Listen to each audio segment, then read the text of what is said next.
J'espère que vous allez bien. On se retrouve pour une nouvelle émission de Time Out. Aujourd'hui, je suis en compagnie de Lise et de Si. Mais avant de les laisser se présenter, je vais vous faire un petit récap de l'émission Time Out. Qu'est-ce que c'est ? C'est une émission qui revient tous les samedis de 19h à 21h, pendant laquelle je pose plein de questions qu'on ne pose pas tout le temps. Attends, c'est quoi ? Des questions qu'on ne pose pas d'habitude. Je crois que c'est ça. Merde, je me souviens déjà pas de la description de mon émission. C'est super, ça commence bien. Maintenant que j'ai fini le récap, on va pouvoir attaquer les présentations. Je vais te laisser commencer, Lise. Qui es-tu ? Comment vas-tu ? Que fais-tu ? Où vas-tu ? Quoi ? Qui ? Comment ? Le sens de la Terre, du monde et de l'infini. Alors, qui suis-je ? Donc, je m'appelle Lise, je suis journaliste et streameuse. Donc, je suis actuellement journaliste freelance. J'écris pour plein de sites, dont 9e-art.fr, Clubic, le Super Média, Dans ma culotte. Voilà, sur plein de sujets. Mon sujet de prédilection, ça reste la bande dessinée. J'écris sur la bande dessinée depuis 11 ans. Voilà. J'ai été rédactrice en chef de 9e-art.fr pendant 3 ans. Et donc, maintenant, comme je suis freelance, j'ai aussi lancé ma chaîne Twitch où j'ai une émission qui s'appelle Weekly BD tous les lundis à 20h où je parle de l'actu de la bande dessinée, des comics et des mangas. Et puis le reste du temps, je fais aussi du jeu vidéo. Voilà. Trop bien. Quelle présentation, awesome. Si, du coup, à toi, qui es-tu ? Raconte-nous tout. Alors, moi, je suis autrice de bande dessinée. J'ai sorti dernièrement ma bande dessinée. Je l'ai même pas à côté de moi. Tu peux pas faire je le... l'ai là. Si. Oh, moi, je l'ai Radium offerte. Girl. Je l'ai plus non plus. Radium Girl. Voilà. C'est BD. Achetez-la. Non, en vrai, donc voilà, j'ai sorti Radium Girl récemment. Je suis autrice de bande dessinée. Je fais aussi pas mal de choses un peu multitâches. Je suis aussi sur Twitch. J'ai une chaîne YouTube aussi où je dispense du conseil, où je montre du dessin, du conseil aux freelance, etc. Je suis illustratrice aussi. J'ai beaucoup bossé pour le Grand Capitaliste et la pub. Et puis, plus trop maintenant. Et puis voilà. Donc, et puis, je travaille sur ma prochaine bande dessinée, tout simplement. Voilà. Avec un pied, c'est ça ? Avec un pied, Marc Dubuisson. Marc Dubuisson. Parce que c'est marrant parce qu'un pied, c'est que son pseudo, tu vois. Et tout le monde m'appelle un pied, je suis genre, Marc. Mais tu sais pourquoi il a mis un pied ? C'est parce qu'il dessine comme un pied. Parce que pour lui, il dessine comme un pied. C'est pour ça. Je savais pas du tout. Mais alors qu'il dessine pas du tout comme un pied, hein. Non. Mais bon. Voilà, Marc Dubuisson qui est mon scénariste. Voilà. Et la prochaine BD sera chez Glénat aussi. C'est quoi le concours insolite que vous pourriez gagner ? Le concours de mangeuse de mon chéri. Quoi ? C'est vrai ? Je bouffe des mon chéri à gogo. Vu qu'il y aura que moi et peut-être les chocolats. Les mon chéri. T'as cru que c'était quoi ? Je sais pas, je croyais que tu mordais ton mec. Mais t'en vas pas, t'es malade. Mais c'est pas. Mais non, bande de grosses dégueulasses. Je pensais que c'était un truc entre vous. Non, ça va pas. La meuf, elle commence à balancer ça gratos. Non, c'est pas pour mon caractère. Non, les mon chéri. Les trucs là que personne Ouais, achète, les chocolats. C'est parce que personne les mange et du coup... on serait que 2 à ce concours. Moi et une petite mamie, certainement. Et puis voilà. Et toi, Lise ? Moi, je pourrais gagner un marathon de la mauvaise chanteuse.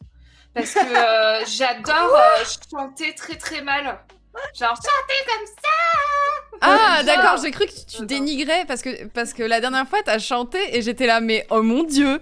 Mais où t'étais caché oula, attends. Pourquoi ? Parce qu'elle chante où très bien. t'étais-tu caché pendant tout ce temps ? En fait, c'est parce que des fois elle chante genre sans trop faire attention et bon bah voilà, c'est une chanson ça, quoi. Ouais.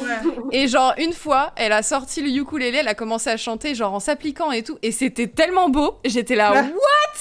Meuf, mais en fait tu chantes méga bien. Ouais. C'est trop gentil, tu chantes bien aussi. J'étais là avec des cœurs dans les yeux genre oh mon dieu, avec la petite larme et tout. Mais t'es trop mignonne, c'est trop gentil. Mais ouais, moi j'adore très très mal chanter, très aigu et tout, longtemps. Et ça le rend fou. Ça le rend fou, vraiment. Il y a des moments où il a limite été méchant, genre stop. Voilà, je pourrais faire un marathon, tu vois, s'il y avait un concours où ça se passait sur la longueur, et ben c'est moi qui tiendrais le plus longtemps. C'est quoi votre meilleure ou votre pire anecdote de soirée ? J'en ai pas énormément. C'est des trucs qui reviennent difficilement, tu sais, genre celui qui revient tout de suite perso, c'est que j'étais, je me souviens, à Quai des Bulles. Donc, c'est en festival. C'était en festival et tout. Et en gros, moi, j'étais en train de faire ma BD Radium Girl. Et en fait, il faut savoir que dans les festivals, en fait, souvent, chaque maison, du moins les grosses maisons d'édition qui sont là, ils ont tendance à inviter, ils privatisent un bar et ils invitent leurs auteurs pour faire une soirée, voilà, où il y a les éditeurs, les auteurs et tout. Ça fait un peu soirée privée pour les auteurs, en fait, voilà. Donc, les auteurs Glénat, ils vont à la soirée Glénat, voilà. Et moi, en fait, vu que j'étais en train de faire Radium Girl, bah, Glénat, vu que j'en avais pas sorti encore, hein, l'argent pour voir si voilà, et ben en fait, ils avaient complètement zappé de me mettre dans le truc, et puis j'étais genre bon, bah voilà, et puis tous mes potes, ils allaient à droite à gauche, soirée Dupuis, soirée Delcourt, machin, et je suis avec Camille, Carensac, qui me dit, mais on s'en fout, viens au truc Delcourt, on s'en bat les couilles, machin et tout. Je fais ok, d'accord, donc j'y vais, personne ne check vraiment à l'entrée ni rien, tu vois. Et de toute façon, je lui dis, mais attends, si y a un Guy Delcourt qui arrive, je vais avoir l'air super con et tout. Je fais, mais non, il est jamais là, de toute façon, on s'en fout, t'inquiète et tout. Donc je fais, ok. Honnêtement, le buffet était vraiment pas mal. Ça veut dire que je commence à... Bah, je me dis, bon, bah, je vais m'approcher, je commence à manger, c'était vraiment très bon, donc je mange machin et tout, et je me retourne, et je tombe face à qui? Guy Delcourt. Il me regarde, qui fait, bonjour, qui êtes-vous? Et moi, j'étais genre, je suis autrice de bande dessinée et tout. Et il fait, ah oui, vous avez édité chez qui? Oups. Alors, en vrai, il s'en foutait. Guy Delcourt, il avait rien à foutre, tu vois. Bon, c'est une zouze, voilà. Et je dis, les éditions Lapin, parce que c'était les éditions Lapin. Clairement, les éditions Lapin, il n'en avait rien à péter, clairement. Et en plus, c'est dégueulasse parce que à ce moment-là, j'avais déjà édité dans Chercorps, qui est édité chez Delcourt. Hein. Mais vu que c'est un collectif, voilà. Oh, mais pourquoi t'as pas sorti ça, du coup? Non, mais j'y ai pas pensé sur le moment en plus, ouais. sorti et tout. Et vraiment, littéralement, quand j'ai dit éditions Lapin, il a fait. Il t'avait pas répondu. Voilà, tu te fais choper à piquer dans le buffet par le taulier, en fait, tout simplement. Donc voilà, c'est pas le pire truc, hein, sincèrement. Et tu l'as recroisé après ou c'était votre seule rencontre? Ah si, quand même. Oui, mais il se souvient pas, enfin, tu sais. Et toi, Lise, c'est quoi que... J'aime bien, chaque fois tu fais comme ça. Alors, je pense pas que ce soit la meilleure anecdote de soirée, mais puisqu'on part sur les festivals, je vais quand même en sortir une de festival de BD, voilà. Donc, c'était au dernier Angoulême. Et donc, j'étais là-bas avec mes deux collègues de boulot, qui sont deux gars. Et en gros, le problème, c'est que notre logement, il était situé très loin du centre-ville. Mais genre vraiment, hein, Fanny peut en attester, c'était genre tellement loin. Et donc, on en avait pour une demi-heure de marche pour rejoindre le logement. Et donc, on fait soirée et tout. Je crois que c'était le samedi en plus. Donc vraiment, samedi, il s'en passe des trucs, hein. Donc on fait soirée, on s'éclate tous les trois et tout, et puis au bout d'un moment on fait bon, allez, on rentre, vous savez quoi, on rentre. Donc on rentre tous les trois comme ça, et en fait, l'un de mes deux collègues, Guillaume, il avait un sac, mais c'était genre une serviette d'homme d'affaires, vous voyez à quoi ça ressemble, genre vraiment le truc que les mecs ils prennent pour aller à la défense.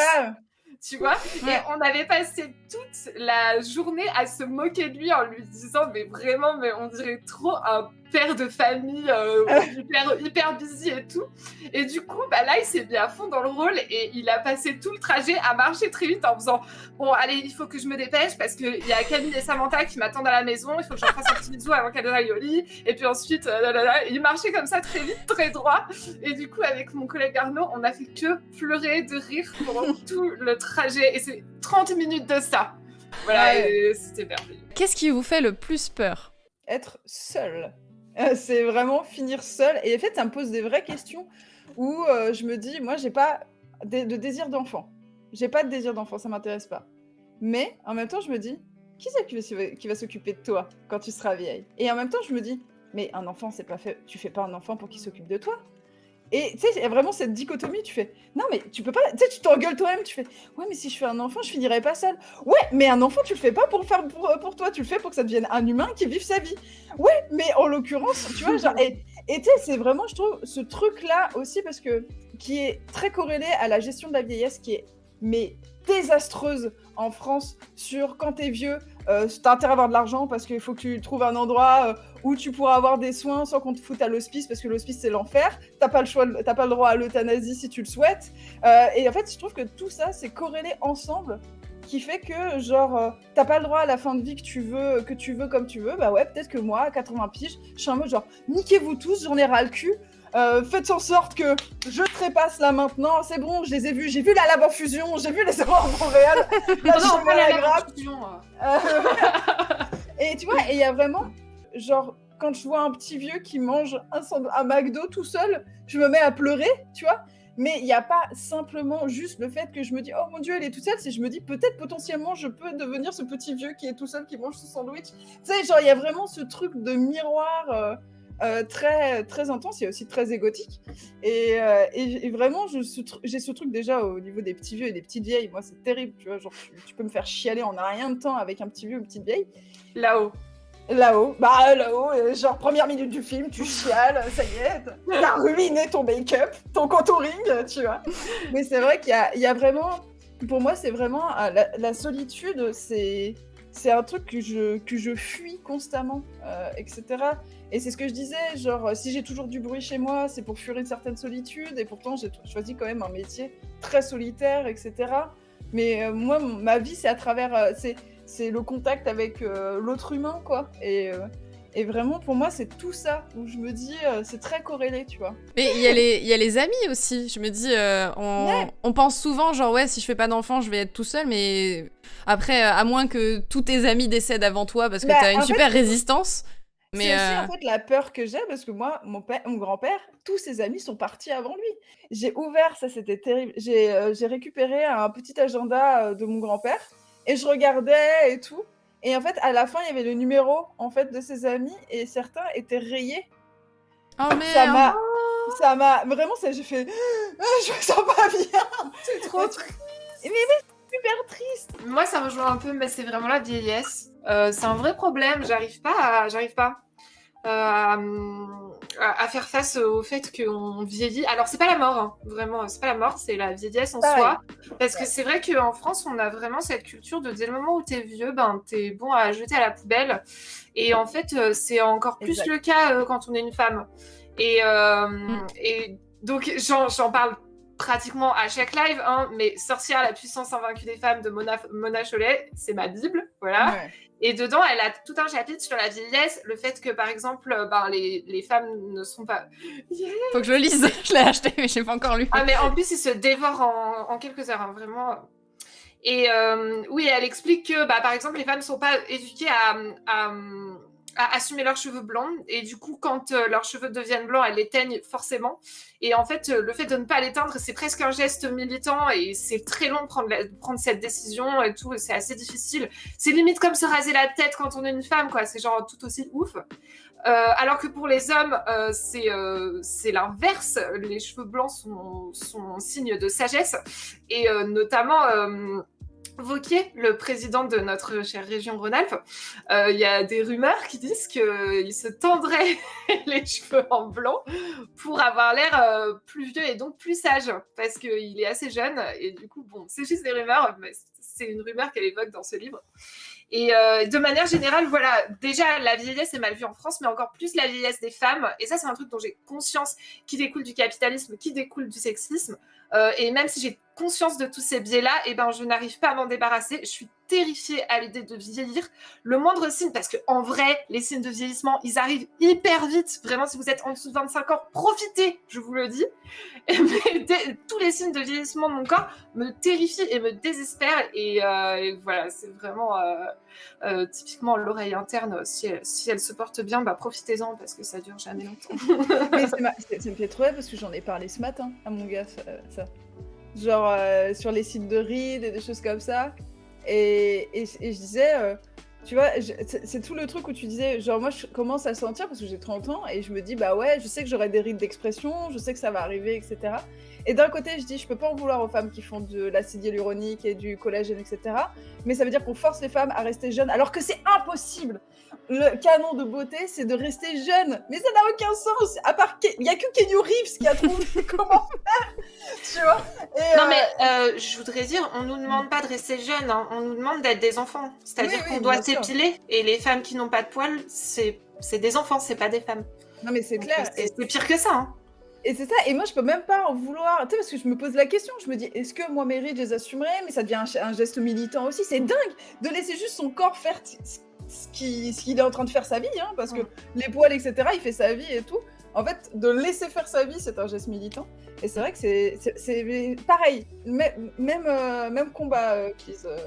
Mais au-delà du côté féminisme et tout ça, qui rentre beaucoup dans cette peur, justement, moi, tu vois, des petits vieux, ça te rend triste, mais moi, ça me détruit parce qu'en fait, ben, je vois qu'ils galèrent. Je vois qu'ils galèrent, tu vois. Ouais, tu ils te ont mal projettes. au dos, ils ont mal aux jambes, Ouais. ils galèrent à avancer. Et tu te dis, mais moi aussi, à un moment, je vais être comme ça, je vais galérer à avancer.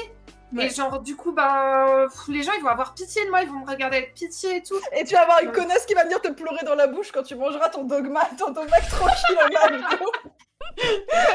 Tu pourras même pas manger tranquille. Toi, les gens, ils sont désolés pour toi. Mais t'imagines, en plus, toi, tu vivras ta meilleure vie parce que, genre, j'en sais rien, tu vois, ça se trouve, le mec, il est enfin à la retraite, il en a chié et tout, il est en train de manger son McDo. En plus, peut-être sa femme était insupportable, genre là, enfin, elle est morte. C'est bon, elle n'est plus sur son dos, il peut enfin manger McDo.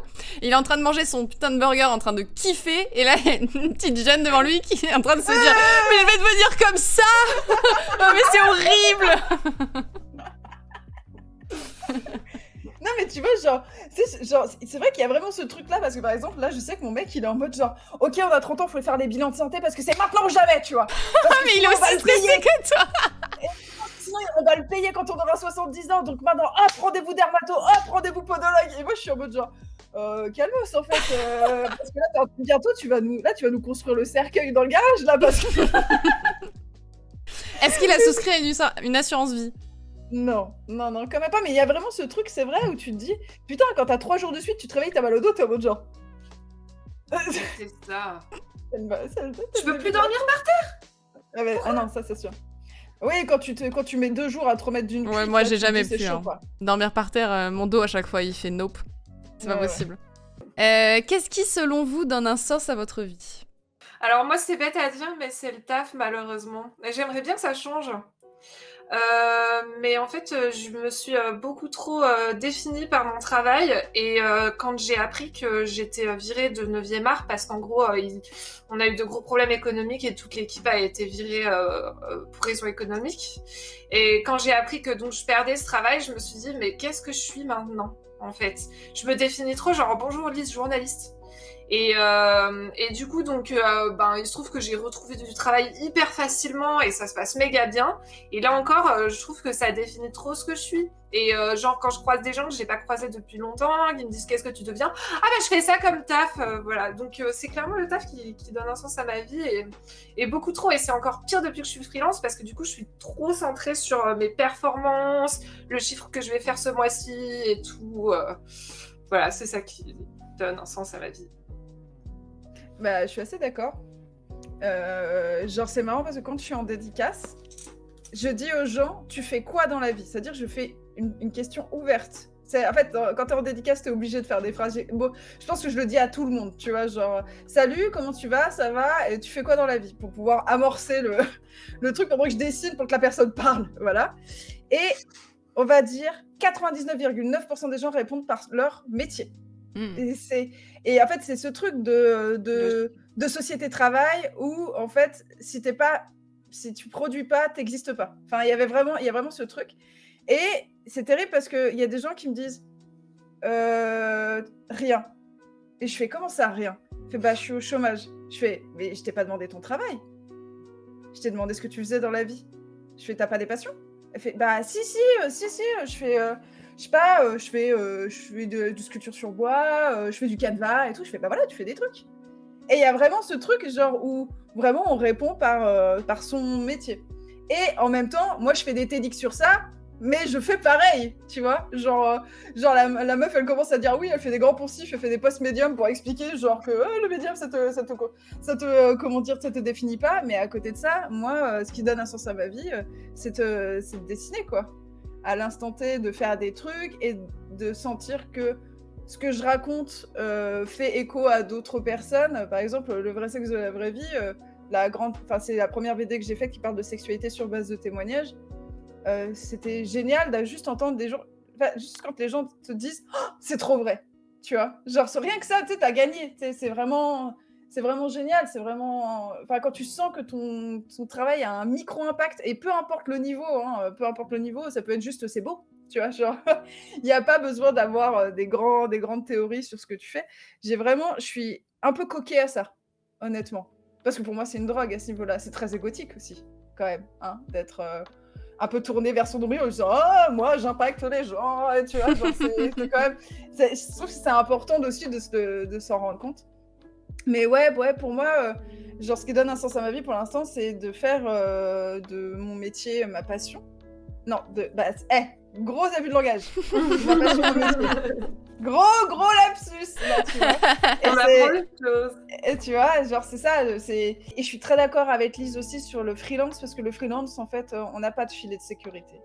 Et donc, le filet de sécurité, c'est uniquement notre force de travail. Et je trouve que ça corrèle plein de choses. C'est notre travail parce qu'en fait, à la fin du mois, il faut qu'il y ait de l'argent qui rentre, etc. et tout. On est obligé, en fait. Et plus tu te donnes, et plus t'as. Et oui. Et si tu ralentis, t'as moins. Et du coup, c'est presque une drogue. Enfin, moi, j'adore checker mon Excel avec les chiffres de... Genre, mon Excel avec tous les chiffres que j'ai fait depuis le début de l'année, voir quel est le meilleur mois de l'année, pourquoi et tout. J'adore. Genre, je regarde limite une fois par jour et tout. Mais je fais pareil, hein. Moi, mon boulot, c'est sur les réseaux sociaux. Je passe mon temps à regarder les likes, si j'ai performé, si mon post, il a marché. Donc de ouf. Honnêtement, on est tous accros à ça. Ouais, tu vois, parce que... Et puis, t'es accro aussi. Puis, il y a un truc aussi, par exemple. Twitch, on est quand même sur une scène. Tu vois. Il y a des gens qui regardent. Et je pense que ça produit la même dopamine que des gens qui vont sur scène. T'es au centre de regard. Et il y a un truc très égocentrique aussi sur ça. Genre, tu parles de ta vie, etc. Et il y a peut-être des retours face à des gens qui disent « Ouais, trop ça !» et qui vont expliquer, qui vont te retourner. Alors après, c'est vachement mieux parce que la scène, parce qu'il y a des gens qui discutent et qui donnent des débats sur le chat juste là. mais ouais, je pense qu'on est tous un peu coqués à ça. Et il y avait... mais ouais, après, ouais, je t'avoue, ce qui donne un sens à ma vie, c'est une bonne question. Est-ce que le dessin donne un sens à ma vie, ou est-ce que le dessin, mon trait, ce que produit mon trait sur les autres, donne un sens à ma vie? Vous avez 3 heures. Je sais pas. C'est quoi le truc le plus difficile dont vous vous êtes relevé? Elle est pas évidente, dur. celle-là. N'hésitez pas à répondre dans le chat. J'ai pas vécu énormément de trucs terribles. J'y pense souvent parce que je vois autour de moi des gens qui vivent des trucs assez affreux. Ça arrive à tout le monde. Et je me dis, putain, mais moi, je suis trop pas préparée parce que j'ai rien vécu d'horrible. Et le jour où ça va me tomber dessus, je vais trop mal le vivre parce que... Enfin, voilà. Moi, ça a été un chagrin d'amour, je pense. Ça a été un des trucs les plus difficiles parce que je me suis sentie... En fait, c'est surtout que il y a le fait de se faire larguer et le fait de découvrir toute l'histoire au fur et à mesure, tu vois. Tout ce qui s'est passé, en fait, c'est ce que je disais au début du live, où en gros, j'étais jeune et j'étais avec un garçon pendant 4 ans. Et j'ai découvert... Enfin, il m'a quitté, il m'aimait plus, quitte-moi, il n'y a pas de souci, tu vois. Bon, c'est très dur, tu pleures beaucoup, tu as l'impression d'être creux à l'intérieur, tout ça, bon, bref, voilà. Quand tu traverses ces phases de deuil, ces fameuses phases, tu vois, tu les connais, voilà, tu penses que tu vas remonter, et moi, j'ai découvert... que après, en fait, il avait une histoire avec une autre personne pendant 6 mois, que après, par un contact, tu penses que tu devrais te faire dépister parce que tu risques peut-être des choses, etc. et tout. Et tu sais, c'était ça, en fait. Moi, c'était le truc, genre... Mais en plus, j'ai été trahie pendant autant de temps et il a eu une double vie pendant autant de temps. Et tu sais, en fait, de détruire... En fait, tu as tes 6 derniers mois, en fait, faire des espèces de déjà, tu fais des espèces de retours arrière, déjà, quand tu te fais larguer, tu sais, où genre, t'écoutes de la musique triste, et tu dis, on était si bien, et tout machin. Et que là, tu prends 6 mois que t'as passé, les 6 derniers mois, et là, ton cerveau, même si tu veux pas y penser, il fait, ce moment-là, t'as vu un truc, mais t'as pas voulu le croire. Ok, donc là, maintenant, je vais te le repasser en boucle. Ok, maintenant, ce moment-là, eh ben, je vais te le repasser en boucle aussi. C'est ce truc-là où vraiment, où tu fais un retour arrière, et tu fais, ok, donc ça, ok, d'accord, à ce moment-là, il avait dit qu'il était chez son pote, il l'était pas. Parce qu'en plus, j'ai découvert ça, manique. J'ai découvert ça parce qu'il y avait j'étais sur mon bureau, j'étais en train de faire du vide, donc tu vides tout ce que cette personne, voilà, tu vires les photos, tu vires tout ça et tout. Et j'étais tombée sur une conve qu'il avait enregistrée, une conve Messenger. Qu'il avait enregistrée, et le nom dessus, c'était le nom de sa meilleure pote. Et je clique dessus, et là, je découvre le poteau rose, quoi. Vraiment tout l'ensemble. Et en fait, pourquoi il enregistrait cette conversation ? Pourquoi ? Tu vois ? Alors qu'il y avait tout dessus, il y avait tout marqué. Et là, ça a été, tu sais, c'est apocalyptique. Toi, tu fais la descente aux enfers. Mais j'étais très... vous inquiétez pas, hein, c'est affreux, mais c'était il y a 1000 ans. Hein, et ça, en fait, je pense que ça participait à la construction de la personne que je suis maintenant. Mais vraiment, je pense que ça a été le plus dur dans lequel j'ai eu à me relever. J'avais 18 piges par là. Voilà. Ah oui, d'accord. Vous vous êtes mis ensemble à quel âge, du coup ? À 15 ans. D'accord. Ouais, mais en même temps, à cet âge-là, genre, tout te paraît... Enfin, c'est genre quand c'est ta première relation et tout. Ouais. C'est tout ton monde tourne autour de ça, quoi. Puis c'était vraiment un amour, tu sais, coup de foudre, très, très, très intense, tu vois. Tout ce que maintenant, je suis pas... J'aime pas du tout ce truc-là, ce sentiment-là que j'ai connu et que maintenant, je m'en méfierais fort, tu vois. Mais ce truc très passionné, où t'as envie d'être... Enfin, bref. Ce qui m'a le plus détruite sur le long terme, et enfin ça a été le plus difficile de m'en relever, ça a été le premier enterrement auquel j'ai assisté, qui était l'enterrement de mon grand-père. Alors bon, on enterre tous nos grands-parents, hein, c'est le cycle de la vie, c'est normal. En gros, ce qui s'est passé, c'est que dans ma famille, il y a une maladie dégénérative où les personnes les plus atteintes tremblent, en fait, et plus le temps passe, et plus elles tremblent, et au bout d'un moment, elles n'ont plus elles maîtrisent plus leurs membres, et après, elles maîtrisent plus leurs organes. Et donc, elles meurent d'une façon assez horrible. Et c'est une maladie orpheline, donc on ne sait pas comment la soigner. Et donc, mon grand-père est mort de cette façon, et ça a pris des années. Ouais. Et donc, ça a été le premier enterrement auquel j'ai assisté. Et en fait, les enterrements, en vrai, c'est dur, mais je sais pas, tu vois plein de fictions, de BD, de films, de séries où t'en as, ils rigolent un peu pendant les enterrements. Il y a des épisodes de How I Met, des épisodes de Friends, où ils prennent ça de façon un peu légère, et c'est pas forcément inhumain, je trouve. Mais moi, ça a été un énorme drame, alors que c'est normal, quand t'es vieux, tu meurs, mais ça a été un énorme drame parce que je me suis pris la mort en pleine face pour la première fois. J'avais 19 ans en plus, j'étais pas si jeune. Ouais. Et j'ai pleuré, et je me souviens qu'il y avait mon oncle qui était venu et qui m'a tellement soutenue, et ça m'a fait trop du bien qu'il soit là, et ensuite ça m'a pris des semaines pour me remettre parce que j'étais là. Donc la vie se termine de cette façon. Elle se termine de cette façon. En plus, ça a été tellement long. Il y a eu on est allé voir le corps, après on est allé à l'église, après on est allé au crématorium, et après on a répandu ses cendres dans le cimetière. Il y a eu 4 foutues cérémonies où tout le monde chiale. C'était tellement long, je veux dire. Le mec était super, mon grand-père, il était super, il était fun. Moi, je l'adorais. Et du coup, finir sa vie comme ça, mais enfin, on peut pas finir avec une je veux dire, je crois que c'est à Hawaï, ils jettent les cendres dans l'océan, et ils font une grosse fête sur l'eau et tout. On peut pas faire ça, tu vois. Et du coup, moi j'étais là, donc quand je vais mourir, tout le monde va chialer, c'est tout. On va faire 15 cérémonies où tout le monde va pleurer, au secours. Tu peux avoir une liste, tu leur dis, bah voilà, je veux que ça se passe comme ça.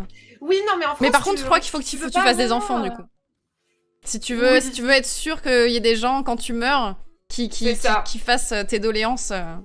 Mais même en France, il y a des règles et tout. Techniquement, t'as pas le droit de récupérer les cendres pour les répandre où tu veux, enfin, tu vois. Et du coup, et puis même, non, il y a toujours un cérémonial et tout auquel tu peux pas vraiment échapper. Et ouais, ça m'a un peu... j'ai pris la mort en pleine tronche pour la première fois. Ça m'a vraiment bouleversée, et j'ai mis pas mal de temps à m'en remettre. Du coup, la dernière question. Qu'est-ce qui vous a le plus aidé à vous construire ? Okay. Bah, moi, ça va faire un peu lèche-cul, mais je dirais que c'est mon mec. C'est vrai ? Ouais, ça m'énerve de dire ça parce que je suis full féministe, hein, ok. Mais quand même, bah disons que donc on a commencé à sortir ensemble, j'avais 19 ans et bon, je pense que c'est assez compris au travers de certaines de mes réponses, mais j'ai beaucoup souffert d'un énorme manque de confiance en moi. J'ai vécu énormément de harcèlement scolaire au collège et au lycée. Donc quand je suis arrivée à la fac, j'étais clairement cassée. Et donc c'était pas simple et on a commencé à sortir ensemble et il m'a aidé à voir la vie d'une autre façon et j'espère qu'il écoute. Ce serait con qu'il rate ce C'est moment, cadeau. voilà. Est-ce qu'on peut clipper ce passage et l'envoyer à Farkmat? Non, faites pas ça, Iruka va le faire, non, ne faites pas ça, quand même. Mais oui, j'ai beaucoup changé en commençant à sortir avec lui et de la bonne façon. Et du coup, on était ensemble. J'ai postulé chez mademoiselle.com que je lisais depuis que j'étais en 3e. Je l'aurais pas fait sinon, hein. Je me serais dit, mais je mérite pas en fait. Et du coup, j'ai été prise. Après, je suis carrément partie bosser à Paris parce que je savais qu'il me soutenait, même s'il était resté à Lyon. Et je suis partie bosser à l'autre bout du monde. Mais pareil, il m'a pas suivi, mais j'avais toujours son soutien. Et ça m'a vachement aidée. Et du coup, en fait, c'est le fait de me dire qu'il y a quelqu'un qui croit à ce point-là en moi. Parce que mes parents croient en moi, mais c'est mes parents, tu vois. C'est genre, c'est ma famille, on est proches, c'est presque normal, même si je sais que c'est pas le cas pour tout le monde. Mais mon copain, il a aucune obligation d'être avec moi, aucune obligation de croire en moi. Et pourtant, c'est le cas. Et du coup, ça m'a donné un argument à chaque fois que je doutais, de me dire, ouais, mais regarde, Mathias, il croit en toi et il est avec toi depuis tout ce temps. Et du coup, oui, sans aucune hésitation, c'est lui qui m'a aidé à me construire. C'est sûr, j'en serais pas là aujourd'hui s'il n'avait pas été là. La preuve qu'un bon partenaire de vie, c'est quelqu'un qui vous soutient. Mais c'est ça, et en fait, on a eu la discussion il y a il y a 1 ou 2 ans, avec Mathias, on a rencontré une dame qui avait une elle avait la cinquantaine et elle avait une très très mauvaise relation avec son premier mari, où elle charbonnait et lui il peignait juste toute sa vie, il peignait, donc ça ramenait pas d'argent, et donc c'est elle qui nourrissait tout le monde et ça l'a saoulée de ouf. Oh, les artistes. Et elle était vraiment en colère suite à cette première relation. Et donc, moi, je lui ai expliqué, je lui ai dit, Mathias et moi, on est une team, on est une équipe. Et ça, elle a soufflé. Elle a fait, non, mais ça, franchement, c'est un terme hypocrite. Parce que j'imagine que c'est ce qu'il se disait lui. Mais toi, tu disais ça tout à l'heure, si. Tu disais, avec mon copain, on est une team. Et je vois tout à fait ce que tu veux dire. Pour moi, c'est pas juste mon mec, c'est mon équipier. Quoi, vraiment, comme dans les mauvais policiers. C'est mon partenaire. Alors, qui est le bon flic, qui est le mauvais flic? Non, en vrai, c'est lui le bon flic, hein, franchement. Écoute, qui est Starsky, qui est Hutch, hein? Je sais pas, je suis pas assez vieille. J'avoue, j'ai pas vu non plus.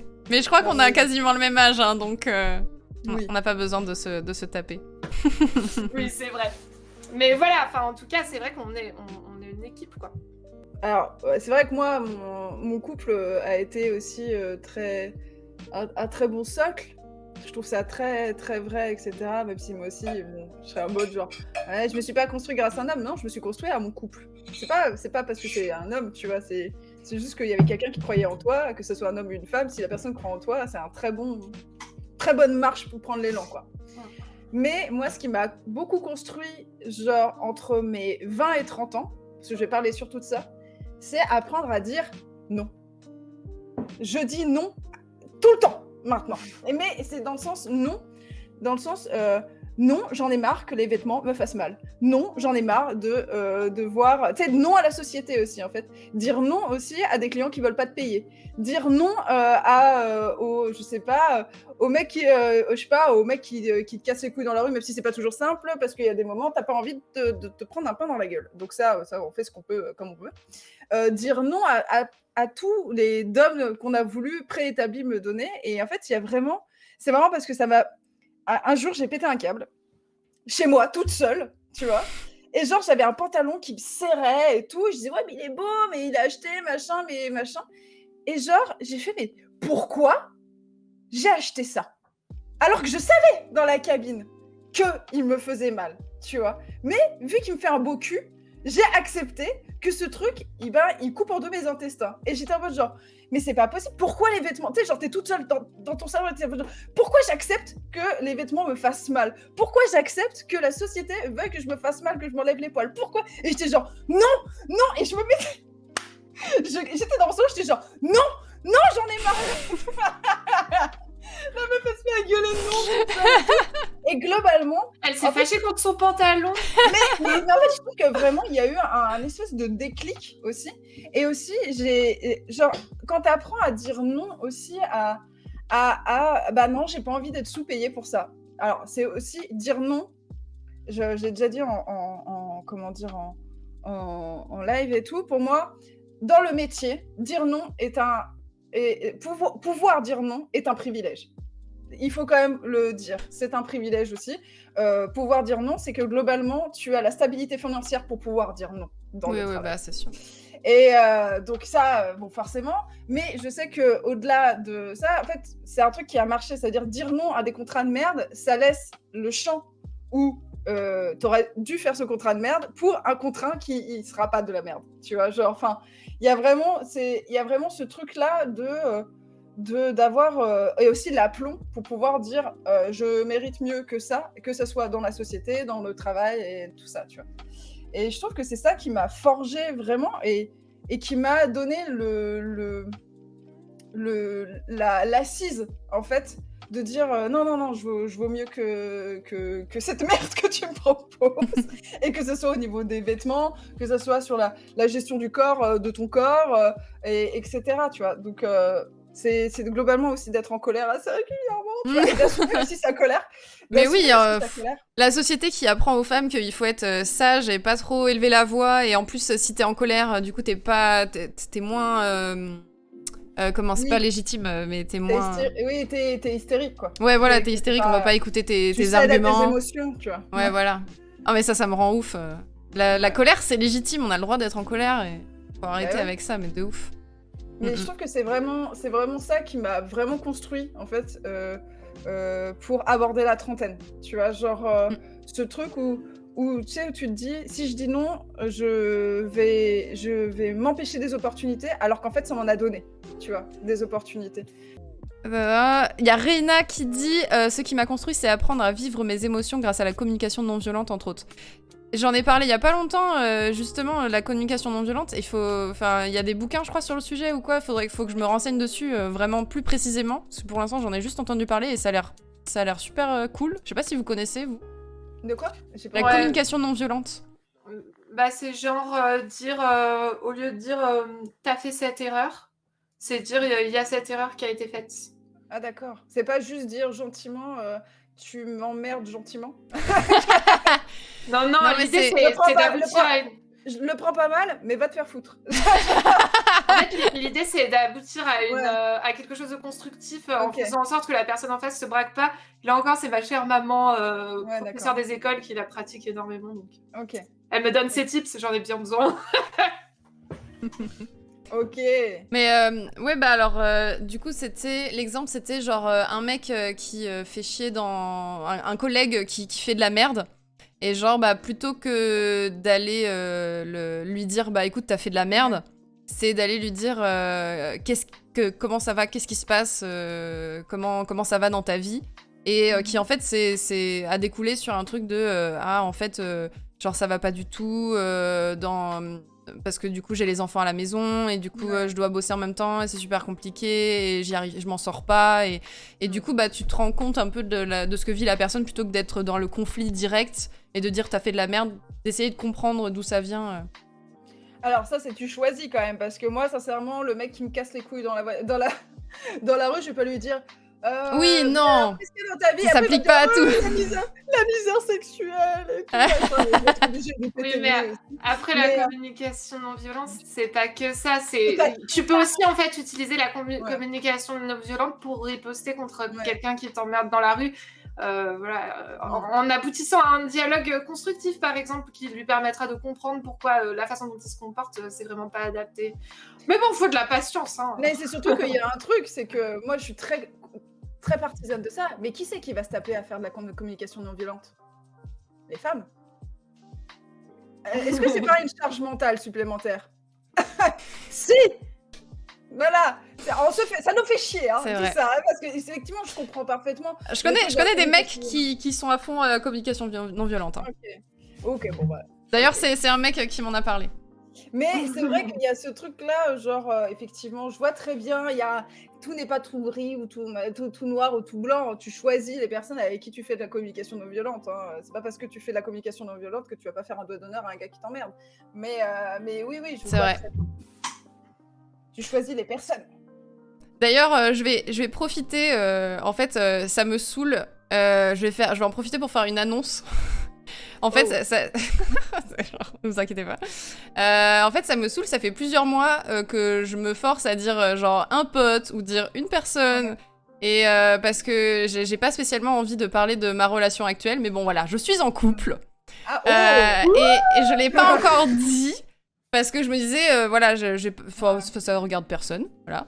Mais en fait, j'en ai marre, ça commence à arriver à un point où je dis, ouais, une personne m'a parlé de ça, alors que j'ai juste envie de dire, oui, bon, bah, mon mec m'a parlé de ça.